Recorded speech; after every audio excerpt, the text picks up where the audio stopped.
Alright, what's good with y'all? We back with another video. I took a little break because I uploaded 7 full videos in 7 days, but now it's time to get back into the rotation and the swing of things. Again, any video ideas, any sneaker reviews, anything that you want to see, drop in the comments below. I got you, but today we're doing the most expensive shoes in my shoe collection. Got a pretty big pile behind me, so we're going to get into it, break down the prices. I'm going off the price of them brand new off GOAT. I'm using GOAT as my reference and assuming that all these shoes are brand new. Obviously, I've worn a lot of these, actually all of these, to be honest. But most of them are in pretty good condition. Like new, I have a big rotation of like 150, 60 pair of shoes. So, yeah, they're all solid condition. But we're finna get into it. And make sure y'all like, comment, subscribe. We almost at 2,000 subs, so I appreciate y'all. We making quick work of things. Alright, up first on the list, I got my Kobe 4s, the Gifted Mambas, and the Girl Dads. The Girl Dads are a little cheaper than the Gifted Mambas, but brand new, these go for $220 to about $300, depending on your size. So it's a pretty penny, but nothing too crazy. Definitely not one of the most expensive on this list, but the Gifted Mambas go for like $270 to $400, depending on your size. I paid $360 for these, and the Girl Dads I paid retail. Actually, I hit on Nike sneakers app, so yeah, spent some solid money on these. Even retail was like $220, $210, something like that after taxes and shipping and all that good stuff. But honestly, 4s have grown on me a lot, and I like them. They're a solid shoe. I'm not just gonna start off with all Kobe stuff. That's gonna be boring. So we're gonna start with the Kyrie collection. We got the first ever Anta Kyrie to drop. I believe this colorway is called Artist on Court or something like that, but it's a purple pair. I don't think this is the best colorway that they dropped by far, but a solid colorway nonetheless. A lot of purple hoop shoes, in my opinion, look clean, and a lot of little details and designs in these. And these are going for around like $400. I think they've dropped a little bit to like the 3-4 range, but shout out Kicks Crew. They sent me these for free and every other pair of Kyries that I have, so it means a lot. The Anta Kyries, to be specific. On the drop, if you want to sign up for these, you have to go to like the Anta website or something like that, and they do like a little raffle type thing. I think it's first come first serve. Damn. So if y'all want to get any of the newer releases. Crazy thing is, I've even seen some of those Kyries, the first colorway, going for up to $600. Next, we have like the what the version of the Anta Kyrie one. God damn. Kyrie ones. The other shoe has some like different color patterns, but it has a pretty solid base of like a white and black.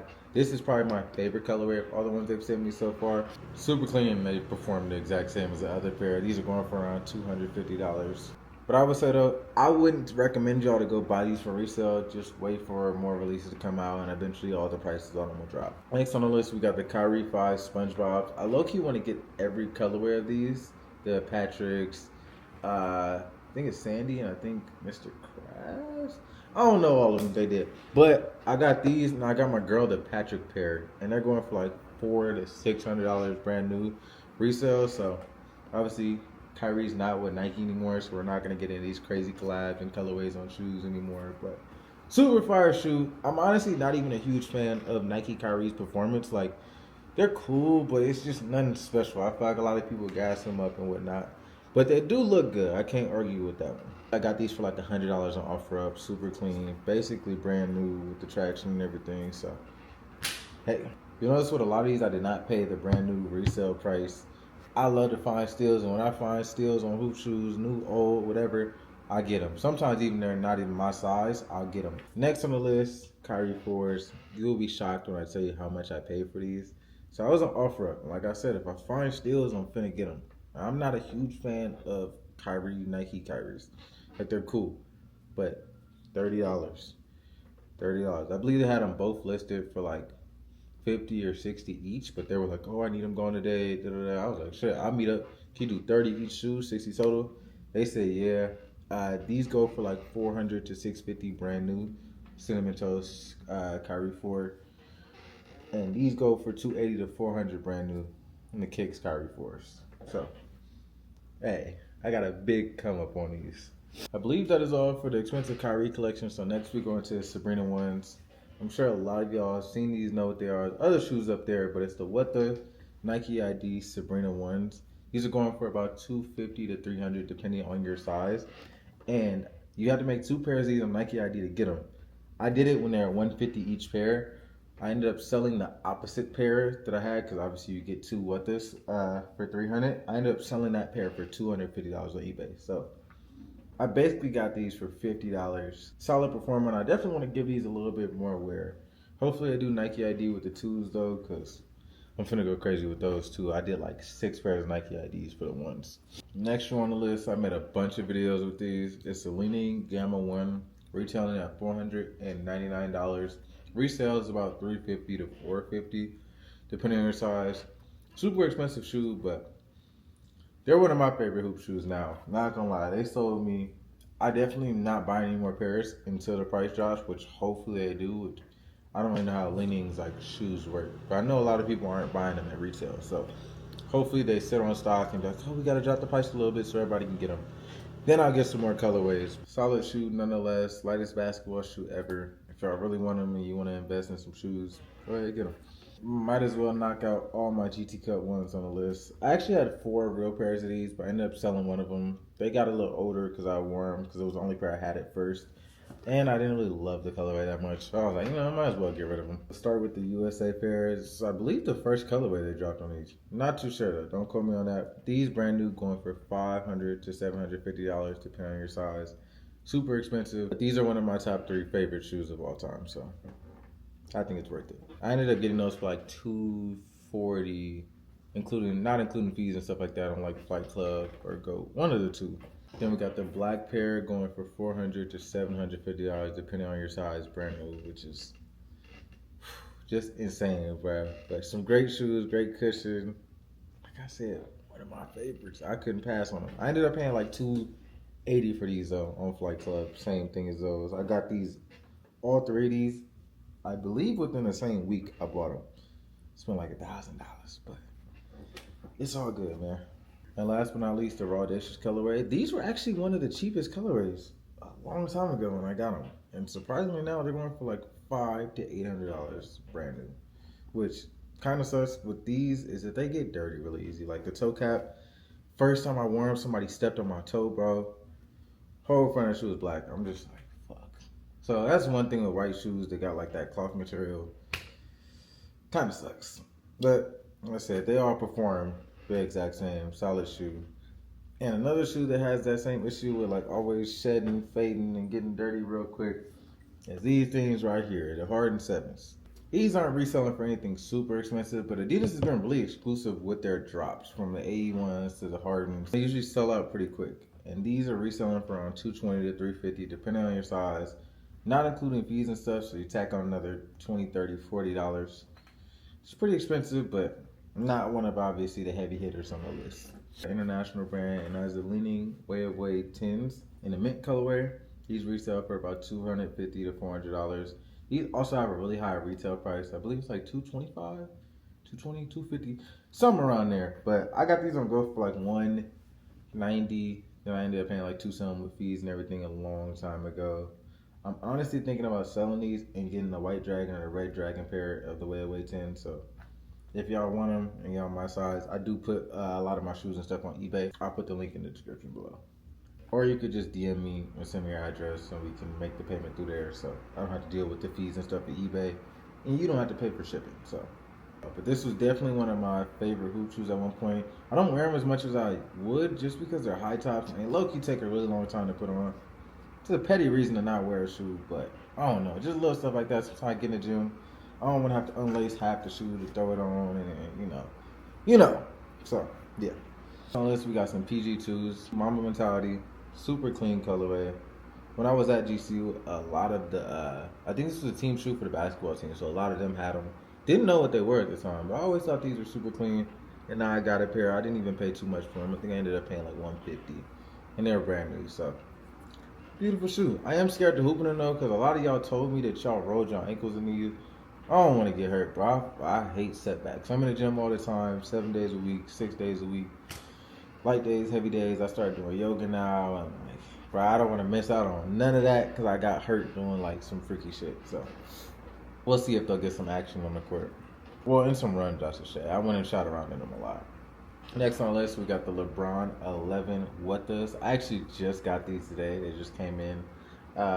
This Whatta era with the LeBron 10s, LeBron 11s, Kobe 8s, even the Kobe 7s, like all that era of Nike basketball. Whoever was the designers then need to come back because they was doing their thing, bro. One thing I pointed out that back then they did was like playoff time. They always did like an elite version of the shoe. During like holidays or the Olympics, they always had like special colorways and always added like new materials, like new designs, or like they added like the lion, or on the elite colorways of these, they made the like also a little more like fancy in a sense. And Nike doesn't do that anymore. Like, I don't know, it kind of sucks. So whoever those guys are, please come back, man. But these, beautiful in my opinion. I don't even like really the shape of the LeBron 11s, but this colorway makes up for it. Another one of my grails from my childhood that was around that time when they was doing all the good Wettas and stuff like that. PG6 Wettas, ugly as hell. The KD15 Wettas, ugly as hell. KD16 Wettas, ugly as hell. The Wettas don't hit the same no more, in my opinion. But they are dropping the Kobe 8 Wettas in 2025, if y'all don't know that. I post updates on shoes and stuff like that on my Instagram, Crosby Kicks, but they are doing that, and I'm definitely getting like 3 pairs or so. Yep. These are a beautiful shoe. I'm probably not ever going to actually play runs in these or anything, just because the actual performance on the shoe isn't the best. Like when these came out, everybody wanted them, everybody was hooping in them, but they're like certified ankle sprainers, pretty narrow. Uppers kind of like not.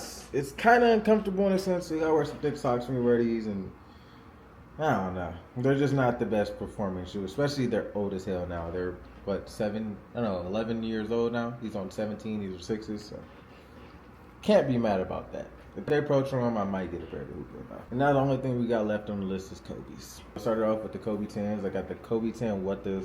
Brand new. These go for about $500 to $800. Another shoe I have in my collection I don't wear that much just because they're a high top, and these actually I have to lace like really low just to even get them on.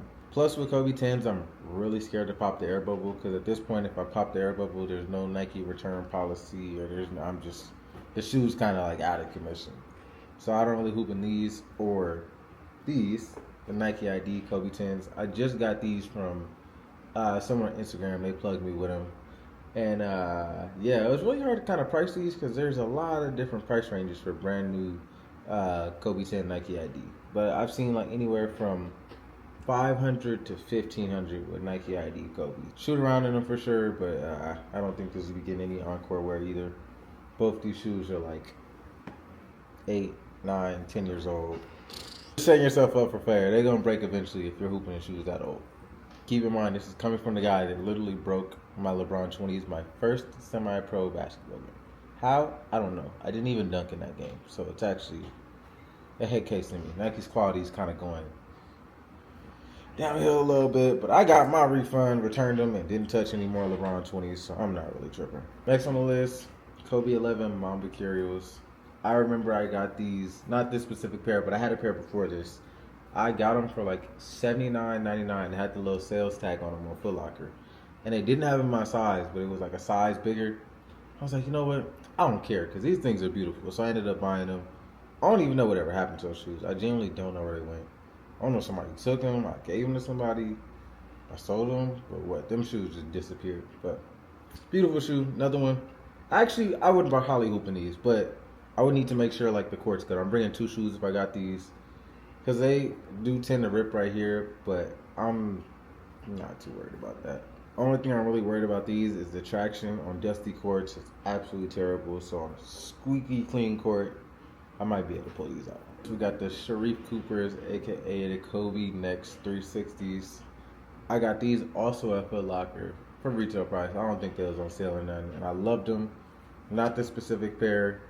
I blew through my pair. I wore them for like a year straight, and I was rocking out. Even with holes in them, I kept them. I ain't wearing no new shoes because I liked them that much. But I got these for like $120 on OfferUp. Brand new, they go from anywhere from like $500 to $1,200. So really pricey shoe. You sit out there, look for some steals. You might be able to find something for a solid price. Next shoe on the list, the pricing is kind of crazy because this shoe comes in a pack, but I bought them individually, and people do sell them individually because they kind of get more money than selling them in a pack, which is weird. But the pack of these and the white pair go for about $700 to $900, but alone I see these listed anywhere from $450 to $900. And I think the real reason why is this is the most like sought after shoe of that pack, because this colorway doesn't get as dirty as quick and it lasts a lot longer. The white pair is beautiful, but I've had 2 pairs of them. After like 1 or 2 wears, they start getting dingy, dirty, yellow, And, you know, it kind of just takes away from the fact you have a clean shoe, but it's dirty as hell. So I ended up getting those at a sneaker convention for like $300 or something like that. We made a little trade. I ended up paying like two and some. I ended up paying two and traded another shoe or something like that. Then I got these recently. I think I ended up paying like $240 for them, something like that. But I see these listed new anywhere from $350 to like $650. Obviously, the bigger sizes go for a little more. If I'm being 100% honest, I'm not a huge fan of this colorway. Like, it's growing on me a little bit just because I have them. But I feel like the other Kobe 5s look a lot better. But like I told y'all, if you ever get a Kobe 5 for a good price, don't pass on it. Their performance, amazing. Another one of those shoes that's in my top 5. Two more shoes on the list. Kobe 8s. Got a love-hate relationship with these things, bro. The Prochos, the way they made this tongue with the fat tongue, I don't think there was anything wrong with the skinny tongue. It wasn't digging in the top of my foot. I don't know what y'all be doing when y'all hoop, but y'all complain enough that Nike changed it to add more padding in the tongue. And it made the shoes heavier, and the whole point of having a Kobe 8 is to have a light shoe. So, kind of takes away the effect, but they're cool. I like the purple pair more than this pair. I've read some sources that this pair has React instead of Cushlon or vice versa. Something like that they're supposed to have different midsoles. I don't know if that's actually true, because different websites say different things. These I don't really wear that much. I wore them when I got them, but they're white, so I don't want to get them dirty. These are cool. I did a YouTube video on them dunking and stuff like that. If you want to go check that out, TC2 TV. I almost forgot about a pair. Venice Beach Kobe 8s with the skinny tongue, what I prefer. Even though first time I wore these, I rolled my ankle in them doing absolutely nothing. These are going for like $240 to $320 resale. I got them like as soon as they dropped, and I paid resale, so I paid $320 for them. I know I kind of got shazammed, but this shoe was so sought after when I was in high school when it came out. Like, this was super rare. Nobody had them. Everybody wanted them, so I was assuming it was gonna be the same thing as these dropped. Nobody wants them. So resale at $240, absolutely insane to me, but one of my favorite Kobe colorways of all time, personally. I'm sure you already know what these is. One of probably everybody's grails, Kobe 6 Frenches. These are going from anywhere from $700 to $1,300 resale, crazy price. I got lucky I should say. I think I paid like $450 or something for them at a sneaker convention. Outsoles absolutely blown through. That literally happened within the first week and a half of me having them. Same thing with the gold undefeated Kobe 5s I had, and I had a pair of the white undefeated Kobe 5s. All the outsoles separated within 2 weeks. So, sucks. I didn't ever sell them, because that's what I usually do. If something breaks or whatever, I'll return them or sell them. But these are a grail, so I definitely got to have a pair of these in my collection. If I ever run across another pair for a good price, I'll end up getting them, but for now, I'm happy with my soul separated Kobe 6 Frenches. And what I do sometimes, just so I can wear them, is I mismatch them with these. The right shoe isn't separated, the left one is, because that's my second foot on my penultimate that I plant with. And so it gets a lot more force. These are holding up fine for now. I don't want to be finding anything new. But Kobe 6 reverse Grinches, I paid $340 for these. As soon as they dropped, I tried to get them. I didn't get them for retail, so I got them from somebody so I can make the content, reviews, and stuff like that. I did a full real verse rep of this shoe too on my main YouTube, TC2 TV. But these are reselling for around anywhere from $400 to $600. So if you want a pair, try to find it on the lower end of the 400 or maybe even a little lower. I actually just saw a pair too on my this sneaker page in my city. They had one on their pair for $220 used, and it was in good condition and everything. But I was like, I don't need them. I already have a pair, so yeah, I was gonna get them and sell them, and I was like, nah, I'm just gonna let somebody else get them and enjoy them. My low key could have had a beater pair though for the low too, basically resale. Damn. But that's every shoe in my collection. That is expensive and over like $250 resale. So appreciate y'all tuning in. I got another video dropping soon where I need to rate y'all collections. I've been putting that off for a little bit because I've been trying to make sure I can get everybody's collections in and figure out how to edit it. So shouldn't be that hard. Obviously, I'm not going to sit here and like show y'all on my phone while I'm talking, so I got to edit it and post and everything like that. But that's all for today. Appreciate y'all tuning in. Like, comment, subscribe. Hopefully this video gets me a 2,000 subs. The account's almost monetized too. So I'm finna get some more videos too because of that. But I'll catch y'all. I'm out.